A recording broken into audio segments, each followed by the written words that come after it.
this is a conversation starter. I think it's a beginning of a conversation that we need to have more and more of, because the theme really is just because we can, should we, right?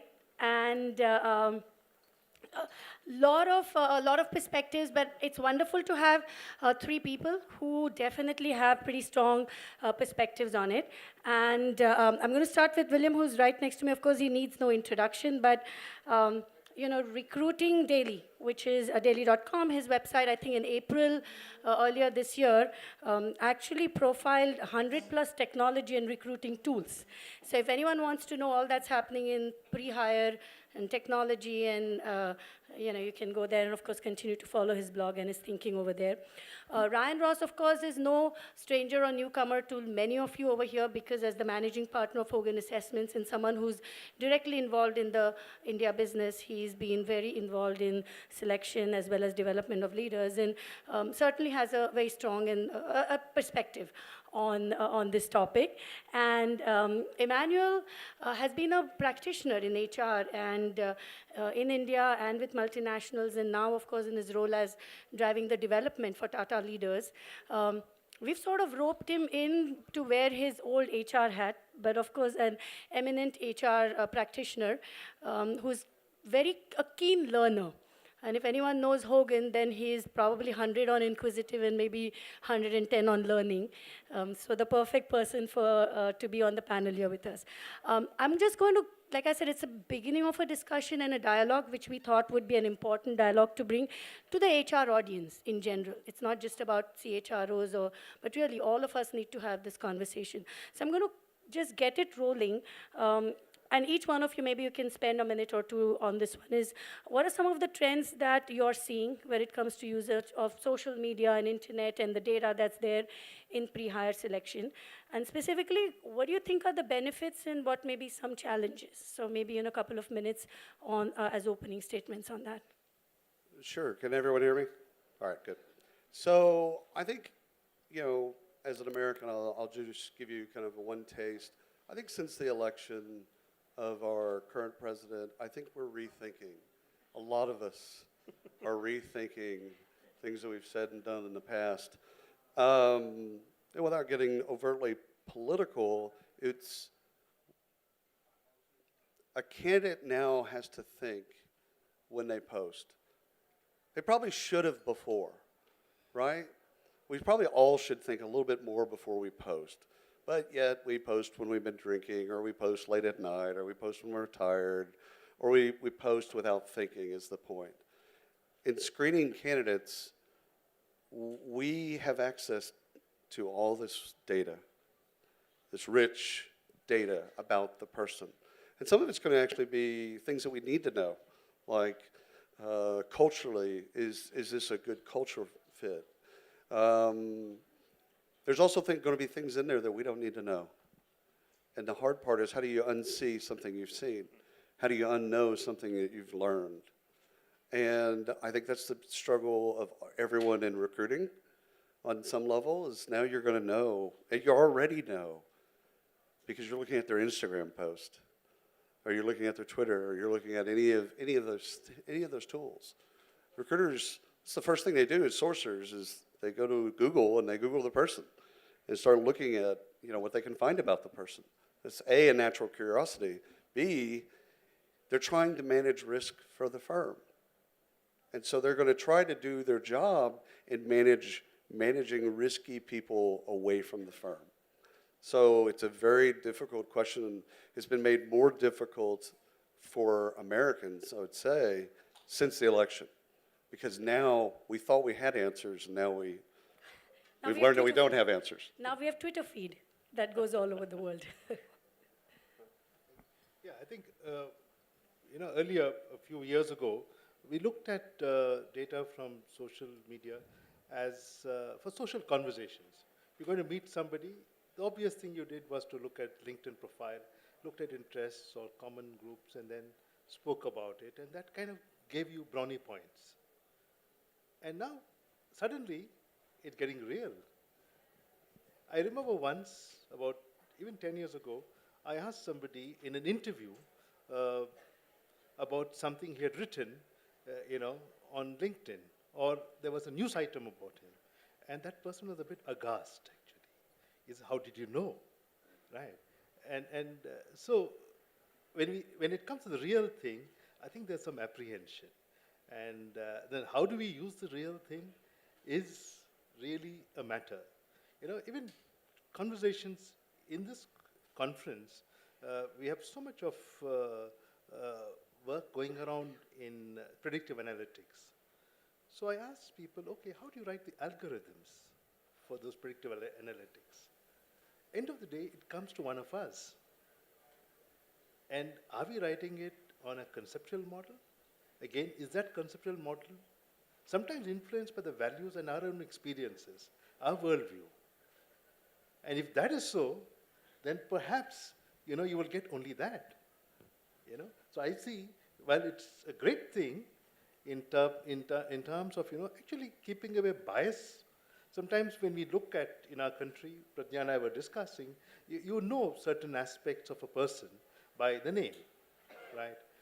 But, things like religious beliefs and, origins and all that, perhaps couldn't be, kept away. Those biases can be kept away. But at the same time, they can also be working against us. Yeah. So it's a possibility, but it's still a little scary thing. A quick note, real quick. How many in the room know of me through the internet? Couple? Good. How weird would it be if you knew my kids' names? Is it weird?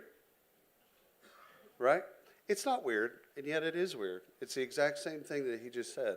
It's weird on one level, like it's Henry and Van Alles, by the way.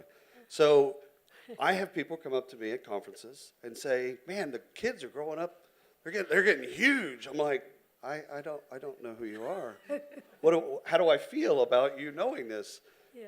But on one level, it isn't weird at all. It's kind of cool. Sorry to interrupt, Brian. No, I would add to that. I was in Eastern Europe several months ago, and I had an individual who I did not know come up and say, "Your daughter looks beautiful in her prom dress." I did think that was weird. Yeah. But in all seriousness, I echo the sentiments here. I do think social media and the world of technology that we live in today provides us a wealth of information. The question is, what are we doing responsibly to manage it? And so is it fair to applicants for us to be able to go back 20 years in their lives and make judgments, maybe on something they did when they were in high school or when they were in undergraduate university? We see that right now in terms of people losing scholarships in the United States for athletics because of something that they retweeted where they may have read the first 5 lines of the article, and what they didn't realize is that at line 35, there was actually some fairly, shall I just say, politically negative information or ideals. And so I think we've had now all this information thrust at us, but what we haven't done as professionals is put some parameters and guidance around that. The EU has now done that for EU citizens with GDPR. And so there now it is a complete taboo, as in lose 15 to 20% of your annual gross turnover as an organization if you're actually successfully found guilty in terms of violating people's privacy. So again, I think there's a lot of things to think about as we use a lot of good information, but what are we using it for? And Emmy, we were talking a little bit. Is there some work happening in India on data privacy? I know the EU, of course, GDPR is happening. You see any ramifications of that or fallout? And especially you guys are global corporations. I mean, how are you going to manage for some of those? Is there some early thinking evolving in that? Yeah, I think we all tend to put up our security systems, right? And what comes in and what goes out kind of a thing. And so the moment when you increase security, then what happens is freedom is a casualty, right? So that's the whole aspect. I mean, when you look at the ethics of it, I mean, data privacy laws are coming in, data privacy laws are coming in, and that's going to be a reality because we need to kind of follow. Because this is a monster or a slave, we do not know its context, we do not know its shape. Because we only know this much, and we start using it, we only discovered it, as William said, after the US presidential elections. But it has been there already 15, 20 years. Let me just give a little background, take a step back. I mean, when you look at any of the social media, it started as a leisure activity. It was leisure, right? And so, we kind of came in and we kind of went berserk on Facebook because of the added element of anonymity. And that gave us so much of liberty to say what we want. And then suddenly, we find that all that we said is, really going to be held against us. And there's a form of being violated. I think that's one aspect of it. It's simple. I'll give you a more down-to-earth example. Like, if I invite all my staff over for an evening at my home, and then they're there and they have a great time, there's a lot of good wine and, spirits flowing, good food and music and dance and all that. And suddenly the next day I kind of tell them, based on what happened, I'm going to decide on their bonuses. It's atrocious, isn't it? You say, how dare you do that? But actually we got seduced into something like this. We're getting seduced into it. And in a real life situation, you made a mistake, you said, I'm so sorry, Ryan, and we forgot about, we hugged each other.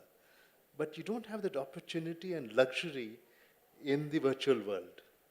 You think you have, but you don't have it. Because it's just that footprint remains even long after you're gone.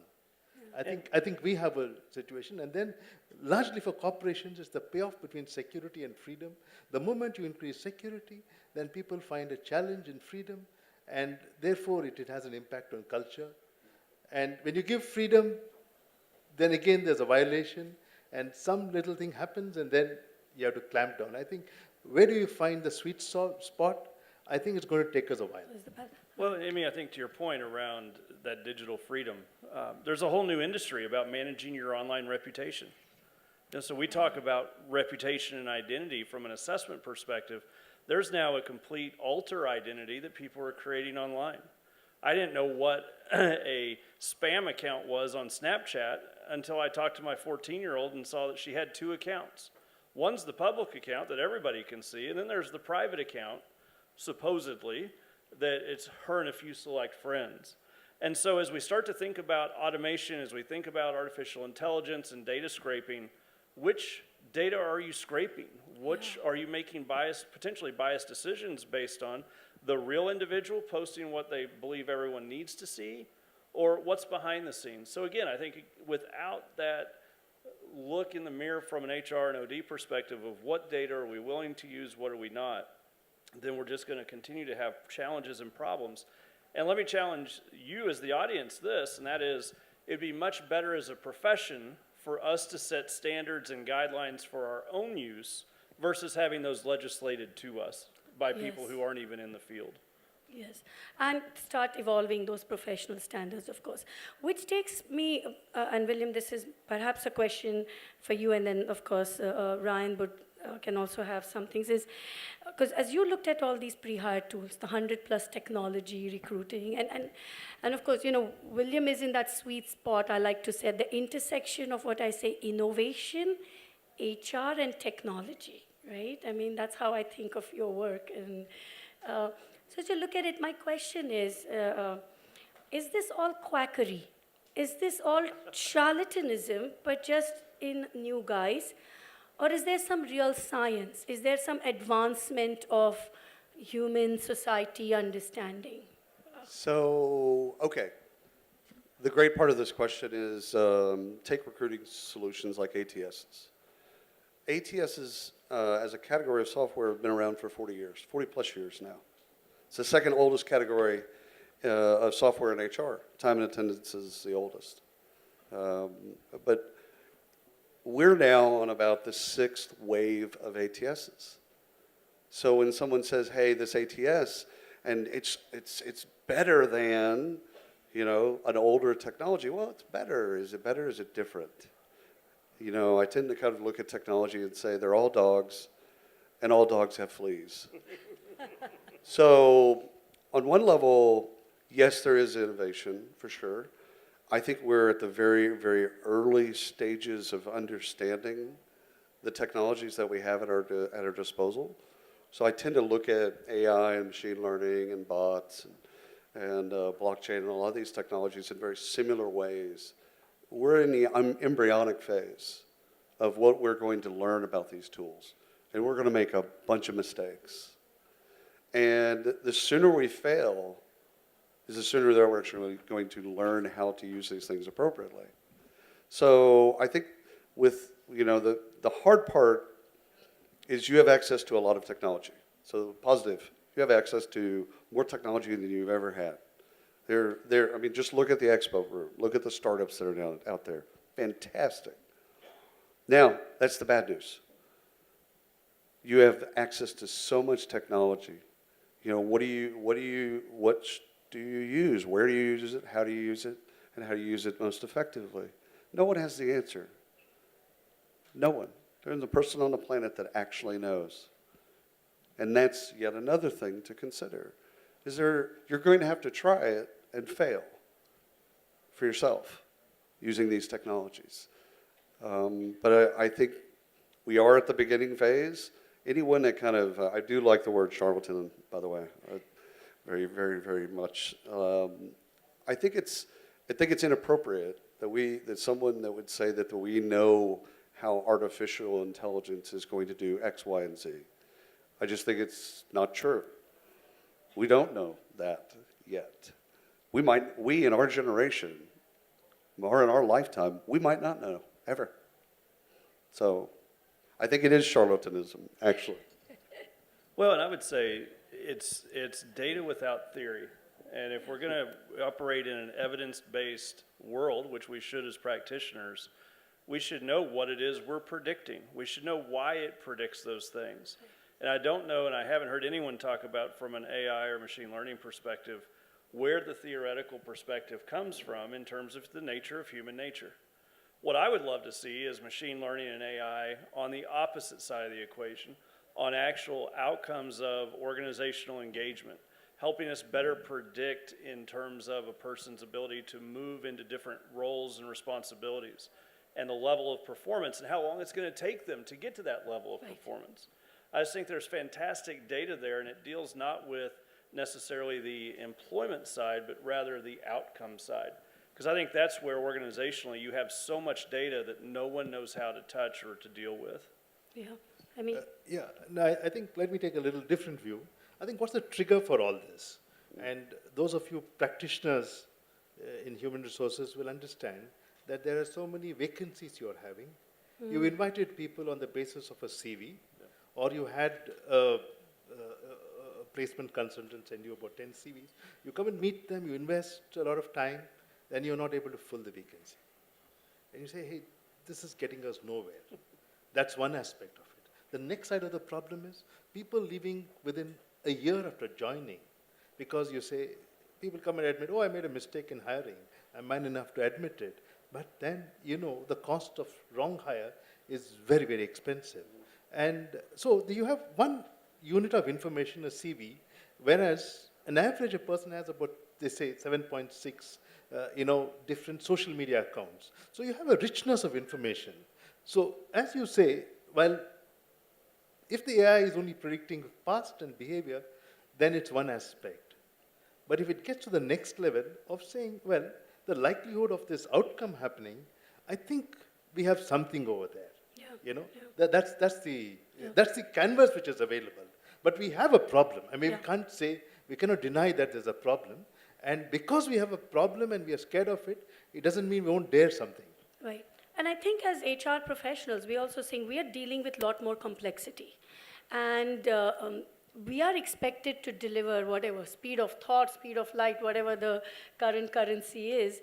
And so we are also equally interested in how can we leverage technology. And there's a lot of money chasing technology innovations in startups, right? I mean, you have a startup idea. As long as it's technology enabled, there is money that's available. And I think that's sexy, and that's, we get easily seduced if we are the person who's developing. But something, Ryan, that you said, if we have a minute or two to go deeper into it, is what are these, and either you or anyone on the panel who knows, what are all these AI-based algorithms, the pre-hire ones, predicting? Are they really predicting performance? Or are they just predicting success in being selected? Selection success. I'll start. Okay, so what keeps HR up at night is a very rich question. If we were to boil everything down in HR to one thing, which would be very difficult, so don't do it. But if we were to do it, we would boil it down to the retention of top talent. That's the job of HR. At the end of the day, we use performance and comp and succession and payroll and all these things to get us to this place. But once you've recruited the top talent and they're there, your job is to keep them there and to get maximized value. So can any of these technologies actually predict who those people are and what is your ability to keep them? I don't believe that we have that technology yet. I also believe that it's worse than that. It's like a fingerprint. It's unique to your firm, that position at that particular time. So I don't think that it's available, A. I don't know if it'll be readily available in mass during our lifetime. Worse than that, I think it's personalized all the way down to the person at that particular job opening and at that time period or maturity of that business. And so I think it's more difficult to predict the retention of that talent than we give it credit. If we were to boil all of HR down to one thing, which again, I don't want anybody to do, but if we were, I think the technology is not there yet. Yet. Yeah, and I would echo that. And talent a lot of times is defined as having the right person in the right place at the right time. But the organizations are evolving so rapidly, and they are unique. Having done thousands of criterion validation studies for selection for sales roles, a salesperson is not a salesperson is not a salesperson. Yes, the basic ability to sit and have a conversation is, but yet it is so cultural specific around the products, around the values of the organization. You can't pluck someone from Microsoft and send them to Apple and say, now be the best salesperson like you were previously. It just doesn't happen. Yeah, great. We have about 5 minutes. Shall we take some audience questions? If there's anyone, like I said, it was beginning of a conversation, a discussion. So if what we've talked here has got anyone either adding a comment or a question, then I think we have a few I minutes. wanted to follow up with Ryan sorry, yeah. real quick, because one of the misconceptions, at least in the US, is that there is a singular corporate culture. So you take Ryan's example of how sales roles are different. They're different and even within the same country or company. So you take a salesperson that's in Silicon Valley or someone that's in Kansas or someone that's in New York, those particular offices and their audiences that they serve are unique. So even a salesperson to a company is different. Each of those roles is different. So I think Ryan made it simple when he said that all salespeople aren't the same. All sales positions aren't the same. Rania, we actually have received a couple of questions Okay. on the app. Oh, so good. I shouldn't have. yeah, you can I probably have no just- glasses. Can you read them? Sure. Happy to do that. So I'll probably. Pick any, or you want me If to I pick? had an algorithm, I could have predicted that. I know. Do you want me to? Yeah, please go ahead. Okay, the first question. I don't know who this is addressed to, but probably to the group. In your experience, have you been able to figure out how to draw the line between what you need to know and what is off limits? Is India considering something on the lines of GDPR to truly protect its citizens? I'll take the first one. I don't think we know what's off limits. I think it was really simple a few years ago where people would say LinkedIn's professional, Facebook's personal. And we all kind of agreed, whether or not we agreed or not, we agreed that one was professional and one wasn't. And all of a sudden, all the water is now muddy. Where LinkedIn, you see things that go on in LinkedIn that you're like, I wouldn't post that there, but all right. And you have things that are professional in Facebook. And both are attacking work in similar ways. They're coming at work, and they're coming to fix things at work in similar ways and different ways. So I don't think people actually know where, if there's a line, and or what's off limits.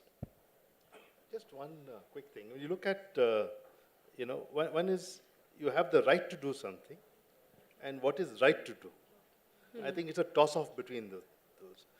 You may have the right to do because you want to protect the organization, and is it the right thing to do is a question. When you look at all unethical behavior, there are three, questions we ask ourselves. Is there deception? Is there cheating? And will there be harm?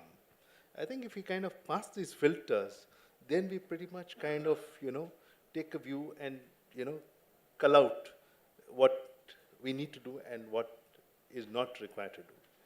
So I think that's where it is.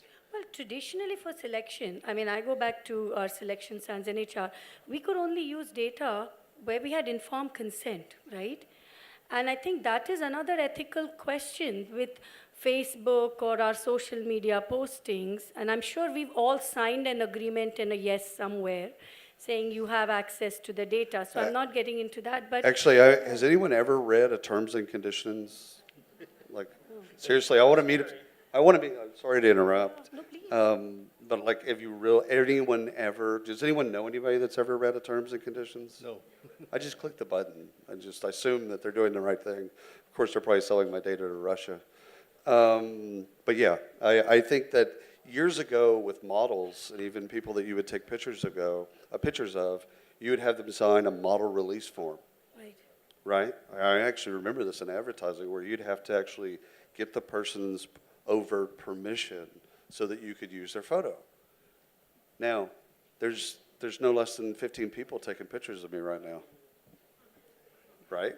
Did anyone give my, no, of course not. It's kind of assumed, but is it? Yeah, great. So talk about informed consent. I mean, is that going to just go away, Ryan? I mean, Oh, I don't believe so. The running joke now in Europe is when you hand someone your name card, you say, do I have permission to look at yours?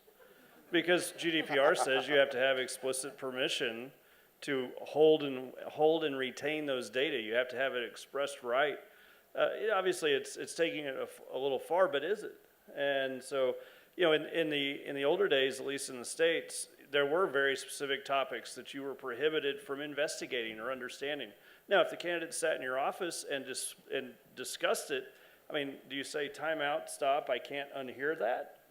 Now it's just, I can't unsee that, especially if it's a social media post. Y'all, I'm from Texas, so it is not unusual in an interview for someone to talk about where they go to church. I'm not joking. Like, someone will just be naturally part of a conversation. Well, I go to Rock Church and so on. And it's a protected class. Religion is a protected class, supposedly, in the United States. And here's someone just mentioned that they're a part of this church. Now I know this. Now what can I do? Or what am I going to do?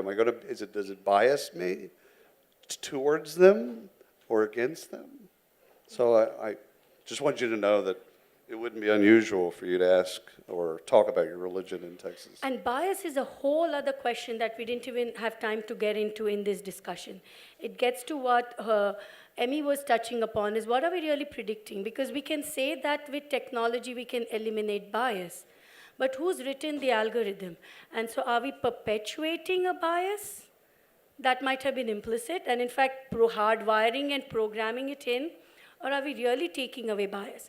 Again, as I'm saying, these are questions that all of us in HR, we are going to move towards usage of technology. But maybe these are questions we need to pause and ask ourselves. Maybe these are questions we need to work with our vendor partners, which will contribute to knowledge building, to early failures, and really take HR profession forward. I think we may have time for just one more question. So can you read that? This last question, by the way, was from Karan Grover. So Karan, thank you for the question. And this next one is from Harishankar Mohan Kumar, who's actually asked a question around the discussion we've heard today on data privacy. Do you think this is a double-edged sword, as people can forge their social media data, and then companies use that for recruiting and can easily fall for that? Emmy, you want to lead with that? Yeah. So there's this interesting thing called applymagicsauce.com. So I went into that and I posted one of my writings. And you know what my profile is? I'm a 36-year-old female, contemplative, don't like so much of social get-togethers, right? But will work hard. So it's possible that you can fake it, I can pick up something and you can seduce people into believing what you're not. I think, well, one side of social media talks of authenticity, but there's also this whole fake situation. I think we have to get a balance somewhere. Yeah. I just want to add one line, Prajna. When you look at all these tools of artificial intelligence, I think they're good, right? So I just want to summarize it in a sentence. I said, well, I think we need natural wisdom to use artificial intelligence. Because end of it, it's our judgment which calls, and being human, what makes, this whole interaction what it is. Because in organization, we're looking towards collaboration and trust, right? And for that, it cannot be replaced by human judgment. Yeah. We can use the tool, but use our judgment. And of course, there's a natural self, and there is a managed self, and then there's the whole social media self, and I think all of us are operating from a managed selves. At least I hope we are. We don't always want all our natural selves out there, but there is that whole managed self. We do try to bring the best of ourselves to the workplace. I'm going to ask a tactical question. This clock is throwing me off a little bit. Do I have 3.5 minutes more? Or are we done? We're over 3.5 We are minutes. over by 3, okay. So, That's that managed self versus yes, professional. versus a natural self. I'm fascinated that there's a clock. So, But I think if I were to summarize, great, thank you. I mean, thank you, Ryan, thank you, Emmy, thank you, William. You guys are thinking about this and at the cutting edge of all this thinking. A message to HR folks, we still have work. I don't think chatbots and interview bots are fully replacing it. I think we need to bring still our natural wisdom and judgment. Just to end, yesterday I was in a CEO panel where Ms. Naina Lal Kidwai was there, and people asked her, what's your one message to HR? Or as a CEO, what do you expect? And I thought her message was very topical. She said, I don't want HR to forget to bring the human element. That's what I want my HR to bring. And of course, there's technology, and of course, we can enable it. But let's continue to bring the human touch. So thank you, all of you. Thank you for a wonderful panel. Thank you for being here this afternoon. So great, and let's continue with the conversation. Thank you, panelists. Thank you, Pradnya. Lovely session.